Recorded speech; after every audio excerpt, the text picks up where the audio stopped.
Let's say you're a filmmaker and I'm a professor. Okay, so we differ there, right? We're playing a different game. So you might say, and as you go down into the particulars of what we do, it might even become more different. So if you look at what a plumber does and a lawyer does, as you get more and more fine-grained, they get more diverse. But you might say, well, the lawyer and the plumber are both honest. They're both good citizens. And then you might nest that inside, well, they're both acting out the archetype of the hero. And like I said, after that, you're out of things get too abstract for us to, we can't go farther than that. I think that, I think the world is order versus chaos, let's say, the balance of order and chaos it's good and evil on a background of order versus chaos. And so you're either the hero or the adversary, or actually most of the time you're a mixture of both. And it's best for you, that's what our culture has decided, it's best for you to take on the role of the hero to the degree that that's possible. And that would be associated with love. And the love, and I define that in the second book particularly, the third book I wrote, but in Beyond Order, are you working for the betterment of being, or are you working for harm? And everyone has a sense of this, and they know when they're working for harm. You're going to use what you think to guide your action, and the consequence of that is going to be how your life turns out. So I'm dead serious about what I write because I know what the pathway is. It's like you don't communicate in a false manner, because if you do, you will warp the structure that guides your actions, and you will absolutely 100% suffer for that. I mean, one of the things I've learned as a clinical psychologist is that I've never seen anyone, it's really a terrifying thing, I've never seen anyone get away with anything, ever. The chickens always come home to roost. So, and sometimes it might, let's say you get away with something, it's like, yeah, you think so, man. You wait 5 years from now, 7 years from now, it'll come back. Is that karma? It's more like, yes, I think it's the same idea, but it's more like you don't have the power to manipulate reality. Like, you have the power to bring about reality in some sense, because you confront potential, and through your actions and your communicative intent, you turn potential into reality. But you don't have the power to bend reality without it snapping back at you. You don't think so? So you don't think visionaries and influencers have the ability to bend reality? No, I don't think they bend it. I think that I mean, you can bring new things into being, but you can't get away with a falsehood. No, you can definitely bring new things into being. You can't get away with a falsehood. Yes, that's it. Okay, makes sense. And you can't get away with weak thinking either, because, I mean, any more than you can get away with improper action. It just doesn't work. I mean, one of the themes in my writing is the danger of falsehood. At every level, it's like, well, if you tell the truth to the degree that you can, or at least don't lie, I think that's rule 8, then you have reality on your side. You got to decide, man. You want reality on your side, or do you want reality against you? Now, I wouldn't recommend the whole reality against you thing, because you're not going to win. You're going to get flattened. And so I'm very careful with what I say, and I'm very careful with what I write. We are thrown challenges, and that in some sense those are best construed as tests of our ethical ability. So what Jung thought, his idea was something like this, that at the beginning of time people were unconscious, and that consciousness emerged with all of its catastrophes, consciousness of death, for example. And one way out of the burden of consciousness was to return to unconsciousness. You can do that with alcohol. You can do that by being dependent. You can do that by failing to grow up. You refuse the burden of consciousness by becoming unconscious again. But there's another way forward, which is to become even more conscious. So the idea would be a little bit of consciousness is like an illness. But if you can expand that consciousness upwards enough, then it starts to become something that is its own cure. And that partly what your goal is while you suffer through life is to heighten your consciousness to the point where everything gets integrated enough so that that's proper medication for the disease of self-consciousness. Because it's one thing to live properly, and that's not a trivial thing, but it's another thing to be able to articulate yourself and to be able to negotiate. And generally speaking, there's nothing about that that isn't advantageous. And even introverted and anxious people can learn to do that. Those are learnable skills. It's not easy, but you can manage it. You can also speak carefully, and listen to what you're saying, and only try to say things that you think are true. That's also unbelievably useful. You have to feel that out. Like, is this really what I believe, or am I putting it forward because I want to look good, or I want to dominate, or I want to express obliquely an emotion that I'm too cowardly to come out and confront directly, or am I being manipulative? There's lots of reasons that people use language, but what you really should use it for is to state what you believe to be true, and then to let the consequences of that unfold. And so that can also help you. Simple truths, bluntly stated, can be very powerful. You don't need a lot of verbal fluency under those circumstances if there's evidence of strength of character behind it. Look, it's good for you to go take your place in the world. Have some ambition, have a vision, have a goal, have a strategy. Try to be a good person, not because it's your duty precisely, because that's the proper way to live. We're in danger of undermining all of that, and it's not good for people. One of the things that I've really learned, for example, recently is that learned to articulate better, is that there's a very tight relationship between aspiration and responsibility. So let's say, well, the first question might be, do you need to aspire to something? And the answer is, well, yes, because you have to do something. Okay, if you just sit there, you'll die. You can't just sit there. You have to go act out in the world.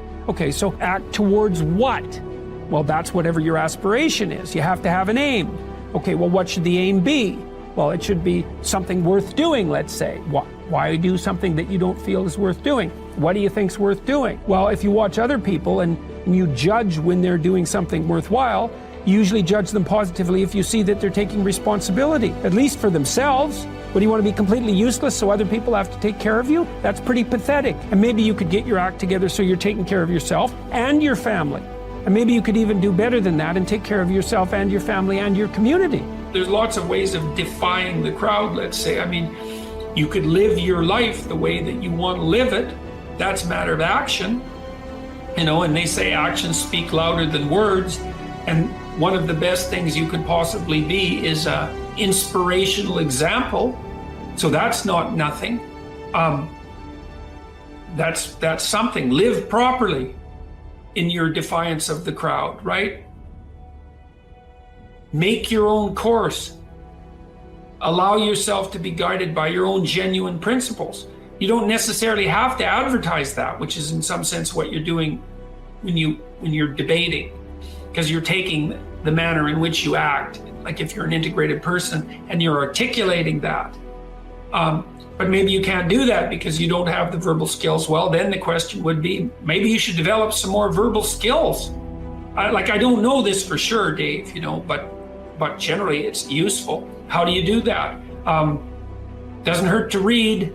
By malevolence and hatred and vengefulness, then it takes a pathway that corrupts the world and makes things worse. And it's the soul that's doing that, and it's the soul that's responsible for that. And it's also that active part of the soul that's shaping the deeper soul in some sense, which would be something like the cumulative consequence of all those choices, something akin to what people more classically have referred to as character.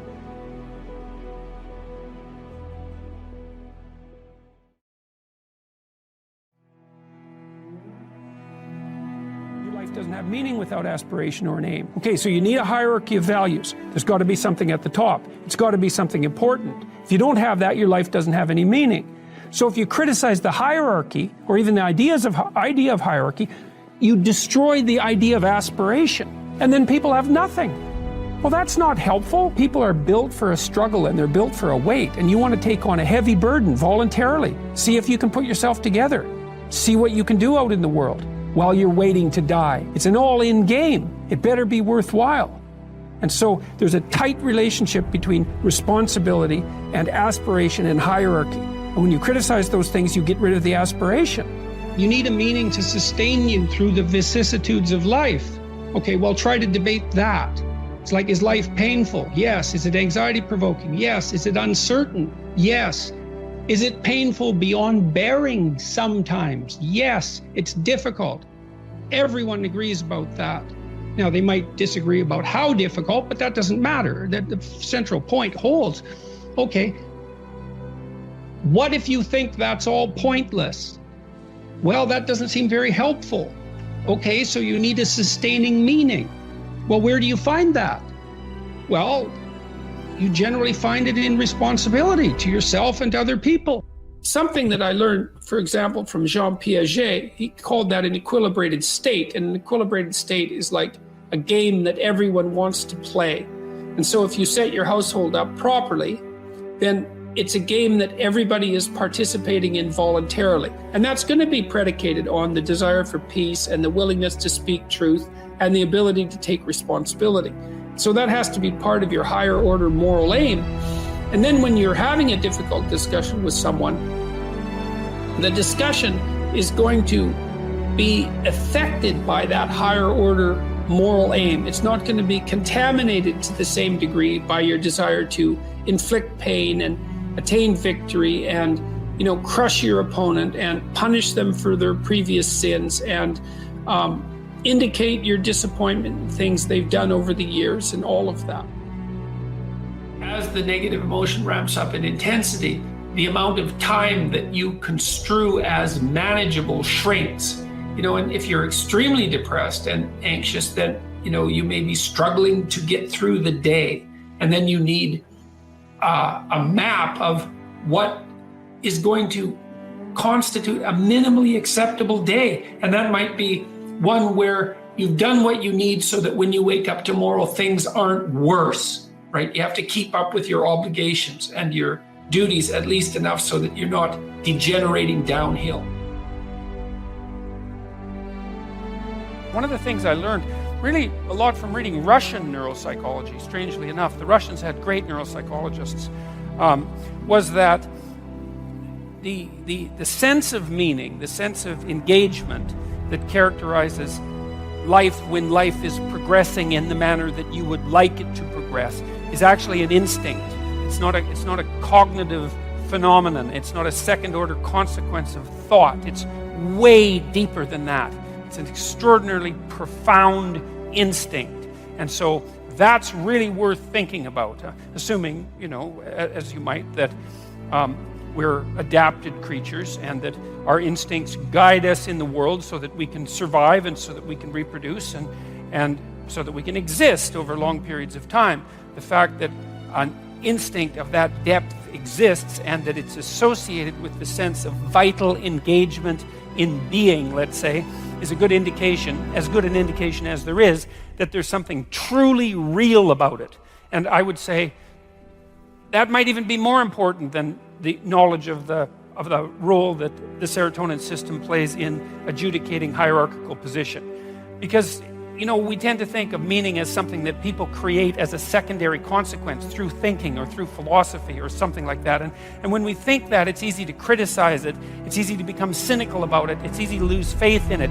But when you understand that it actually is a much deeper phenomenon than that, and that the cognitive elements, the philosophical elements, are sort of like, they're like the fronds on the top of the pond on a plant system that has unbelievably deep roots that go way down into the water. It's much, there's something about that that's much firmer and more solid. And I think the evidence that meaning is an instinct, a deep, deep instinct, is overwhelming. I don't think that popular knowledge has caught up with that. I mean, the research it's not new, but it's been done, I would say, in the main in the last 30 years or so, and mostly by psychobiologists, like people who are really on the hard science end of psychology. And their work is difficult. It's technically difficult. It involves a lot of neurobiology, neuroanatomy, psychopharmacology. It's hard work. It's hard going, but it's unbelievably useful. That's rule 7. Do what is meaningful, not what is expedient. Because meaning is an instinct. And meaning is the instinct that guides you in life across the totality of life, right?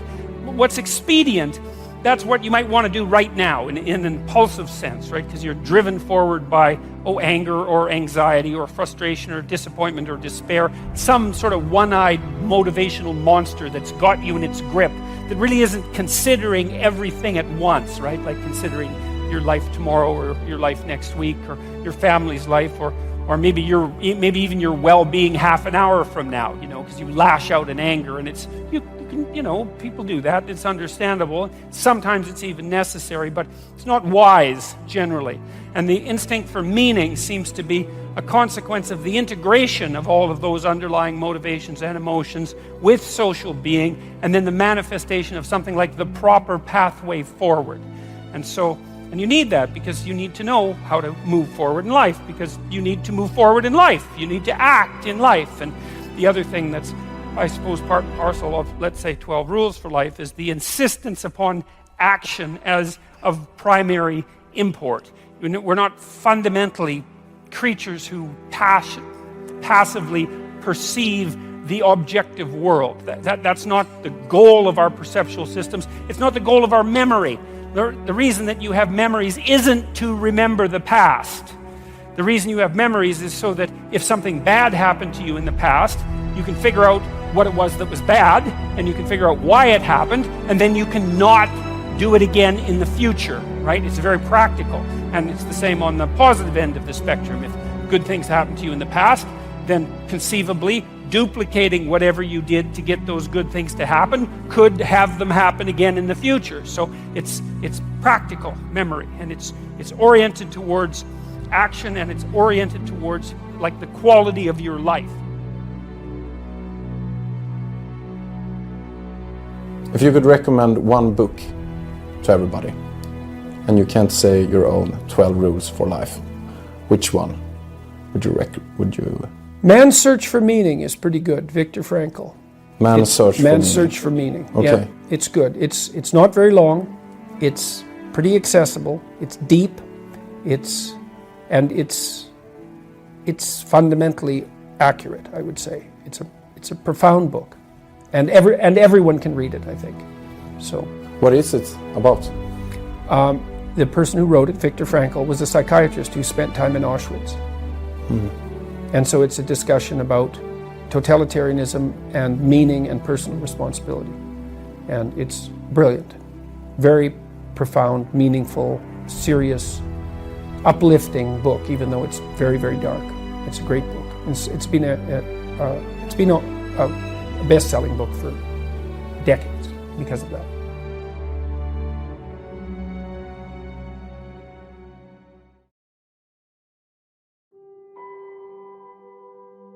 Stop doing the things that you know are wrong that you could stop doing. Right? So it's a fairly limited attempt. First of all, we're not going to say that you know what the good is or what the truth is in any ultimate sense. But we will presume that there are things that you're doing that for one reason or another you know are not in your best interests. There's something about them that you just know you should stop.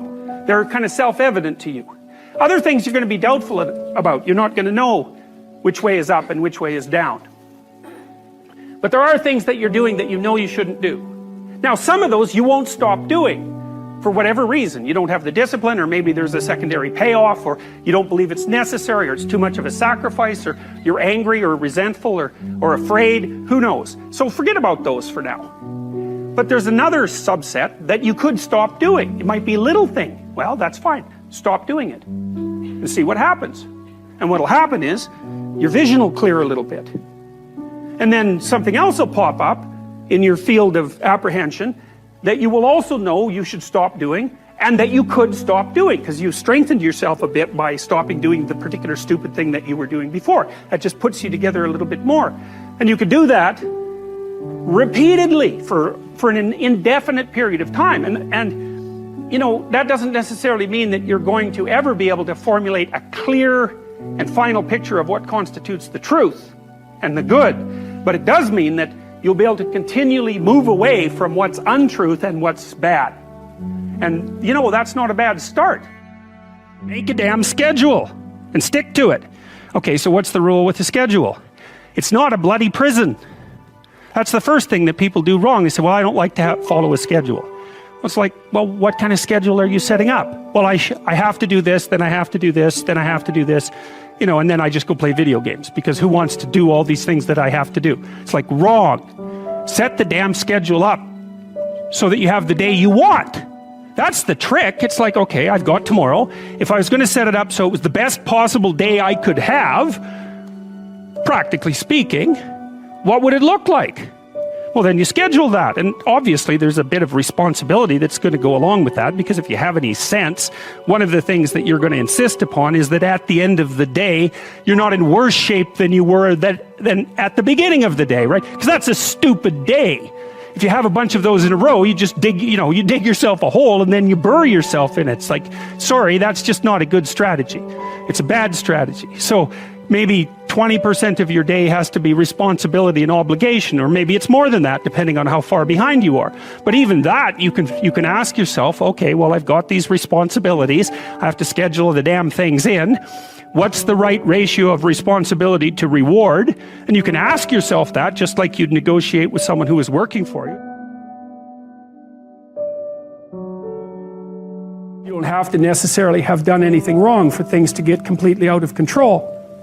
It's a terrifying doctrine, but it's not a hopeless doctrine, because it still says that there's a way forward, there's a pathway forward, and the pathway forward is to adopt a mode of being that has some nobility, so that you can tolerate yourself and perhaps even have some respect for yourself as someone who's capable of standing up in the face of that terrible vulnerability and suffering, and that the pathway forward, as far as the existentialists are concerned, is by, well, certainly by the avoidance of deceit, particularly in language, but also by the adoption of responsibility for the conditions of existence and some attempt on your part to actually rectify them. And the thing that's so interesting about that is, well, two, as far as I'm concerned, and some of this is from clinical experience, you know, if you take people, and I've told you this, and you expose them voluntarily to things that they are avoiding and are afraid of, you know, that they know they need to overcome in order to meet their goals, their self-defined goals. If you can teach people to stand up in the face of the things they're afraid of, they get stronger. And you don't know what the upper limits to that are, because you might ask yourself, like, if for 10 years, if you didn't avoid doing what you knew you needed to do, by your own definitions, right, within the value structure that you've created, to the degree that you've done that, what would you be like? Well, you know, there are remarkable people who come into the world from time to time, and there are people who do find out over decades-long periods what they could be like if they were who they were, if they spoke their being forward. And they get stronger and stronger and stronger, and we don't know the limits to that. We do not know the limits to that. And so you could say, well, in part, perhaps the reason that you're suffering unbearably can be left at your feet, because you're not everything you could be, and you know it. And of course, that's a terrible thing to admit, and it's a terrible thing to consider, but there's real promise in it, right? Because it means that perhaps there's another way that you could look at the world, and another way that you could act in the world. So what it would reflect back to you would be much better than what it reflects back to you now. My experience is with people that we're probably running at about 51% of our capacity. I mean, you can think about this yourselves. I often ask undergraduates how many hours a day you waste, or how many hours a week you waste. And the classic answer is something like 4 to 6 hours a day. You know, inefficient studying, watching things on YouTube that not only do you not want to watch, that you don't even care about, that make you feel horrible about watching after you're done. That's probably 4 hours right there. You know, you think, well, that's 25 hours a week, it's 100 hours a month, that's 2.5 full work weeks, it's half a year of work weeks per year. And if your time is worth $20 an hour, which is a radical underestimate, it's probably more like 50 if you think about it in terms of deferred wages. If you're wasting 20 hours a week, you're wasting $50,000 a year. And you are doing that right now. And it's because you're young, wasting $50,000 a year is a way bigger catastrophe than it would be for me to waste it, because I'm not going to last nearly as long. And so if your life isn't everything it could be, you could ask yourself, well, what would happen if you just stopped wasting the opportunities that are in front of you? You'd be who knows how much more efficient? 10 times more efficient, 20 times more efficient. That's the Pareto distribution. You have no idea how efficient people get. It's off the charts. Well, and if we all got our act together collectively, and stop making things worse, because that's another thing people do all the time. Not only do they not do what they should to make things better, they actively attempt to make things worse because they're spiteful or resentful or arrogant or deceitful or homicidal or genocidal, or all of those things all bundled together in an absolutely pathological package. If people stopped really trying just to make things worse, we have no idea how much better they would get just because of that. You can work on micro habits with regards to your conscientiousness, and I think the best micro habits, this is partly to do with this future authoring program processes, I think the best thing you can do with regards to your conscientiousness is to set up some aims for yourself, goals that you actually value. And the future authoring program helps people do that. And basically it does a situational analysis of, it helps you do a situational analysis of your life more than a psychological analysis, I would say. And so the questions are something like, well, all right, you're going to have to put some effort into your life, and you need to be motivated to do that. And so what are the potential sources of motivation? Well, you could think about them in the big five manner. You know, if you're extroverted, you want friends. If you're agreeable, you want an intimate relationship. If you're disagreeable, you want to win competitions. If you're open, you want to engage in creative activity. If you're high neuroticism, you want security. Okay, so those are all sources of potential motivation that you could draw on, that you could tailor to your own, you know, your own personality. But then there are dimensions that you want to consider your life across. And so we ask people about, well, you know, if you could have your life the way you wanted it in 3 to 5 years, if you were taking care of yourself properly, you know, what would you want from your friendships? What would you want from your intimate relationship? How would you like to structure your family? What do you want for your career? Well, how are you going to use your time outside of your job? And how are you going to regulate your mental and physical health, and maybe also your drug and alcohol use, because that's a good place to auger down.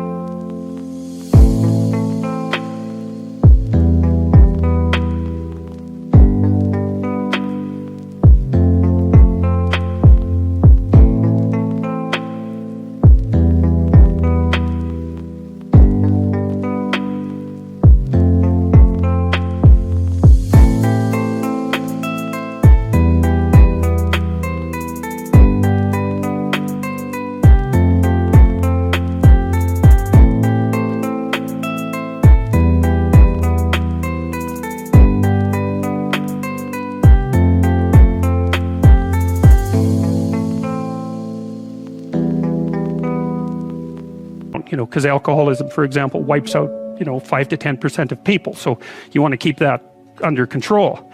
And then so maybe, you know, you develop a vision of what you would like your life to be, and that associates the goal. Well, once the goal is established, and then you break down the goal into micro processes that you can implement, the micro processes become rewarding in proportion, in relation to their causal association with the goal, and that tangles in your incentive reward system. You know, we talked about the dopaminergic incentive reward system, and that's the thing that keeps you moving forward. And the way it works is that it works better if it produces positive emotion when it can see you moving towards a valued goal. Okay, well, what's the implication of that? Better have a valued goal, because otherwise you can't get any positive motivation working out. And so the more valuable the goal, in principle, the more the micro processes associated with that goal start to take on a positive charge.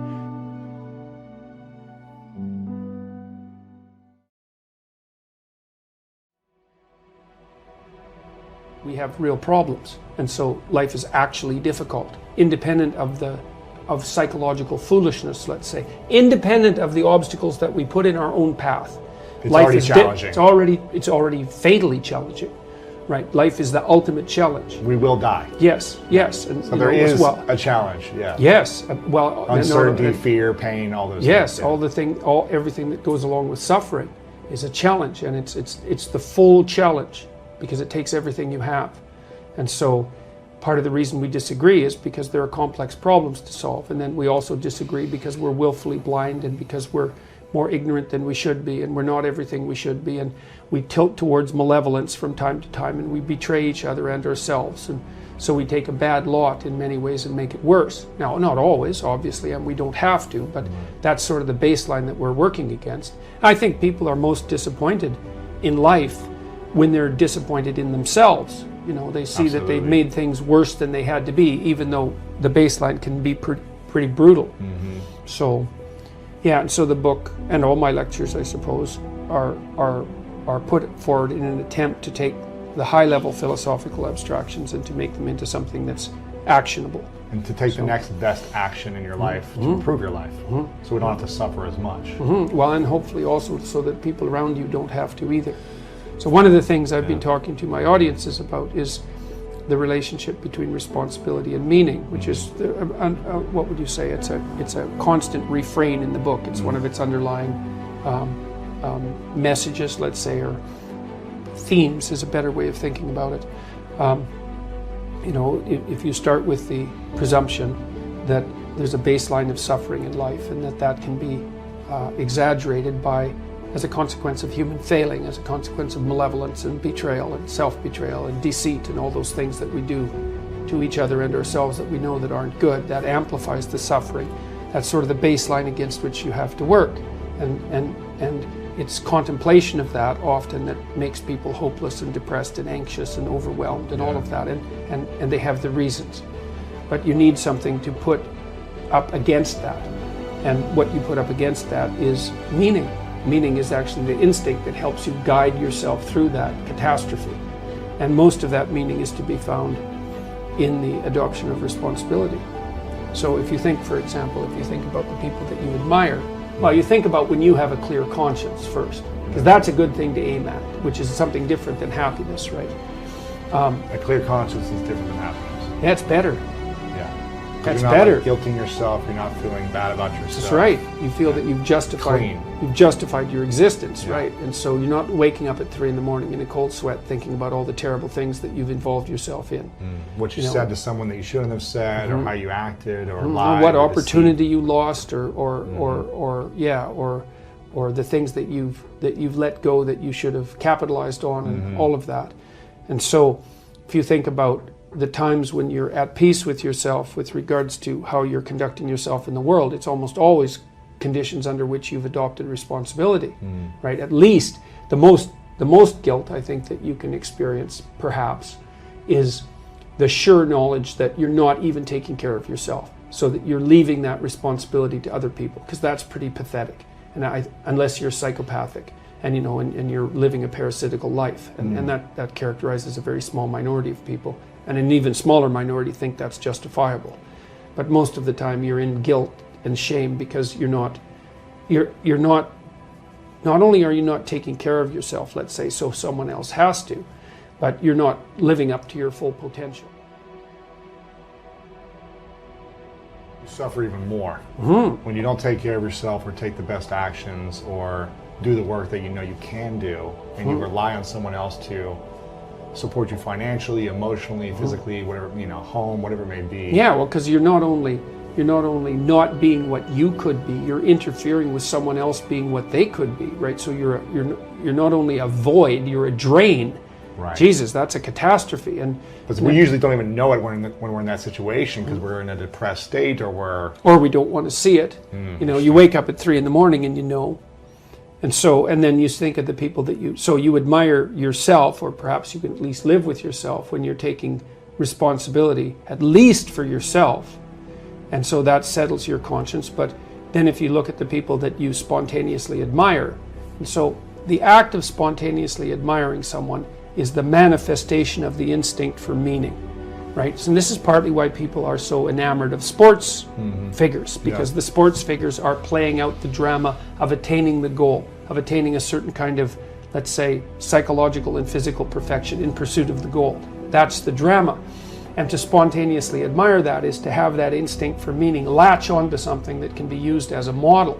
And then that model should be transcribed into something that's applicable in life.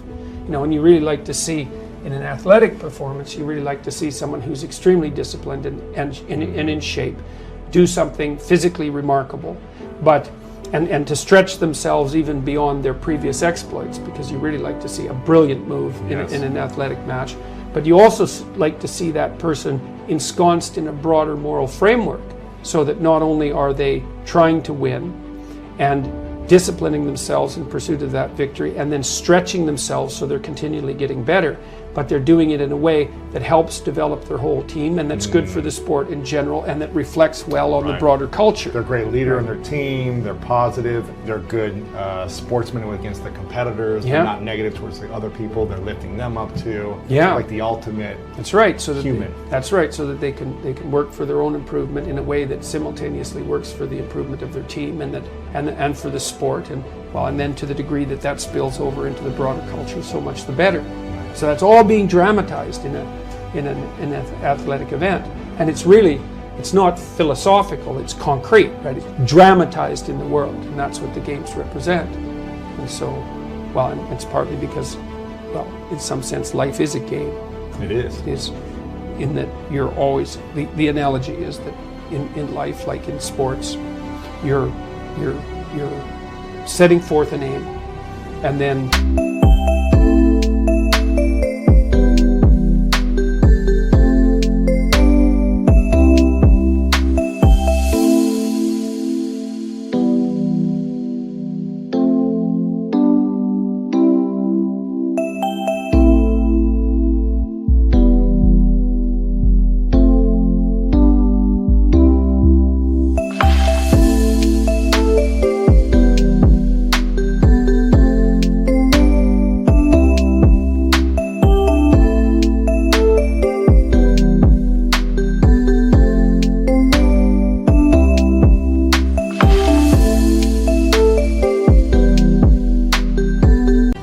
arranging your perceptions and your actions in pursuit of that. And that you also generally do it while cooperating and competing with other people. Right. So that's also the game-like element as well. All of that's dramatized in athletics. Yeah. That's like philosophy for people who aren't philosophical. And I'm not being smart about that. Yeah. You know? It's like it really is philosophy for people who aren't being philosophical, because it's played out, you know. And you can see it too. You can see the spontaneous appreciation for the human spirit manifest itself when you see people rise to their feet spontaneously in a sports arena when they see someone do something particularly remarkable. See an athlete who's extremely trained stretch themselves beyond what you'd think is a normative human limit, and everyone celebrates that, like, spontaneously. So it's quite something to behold.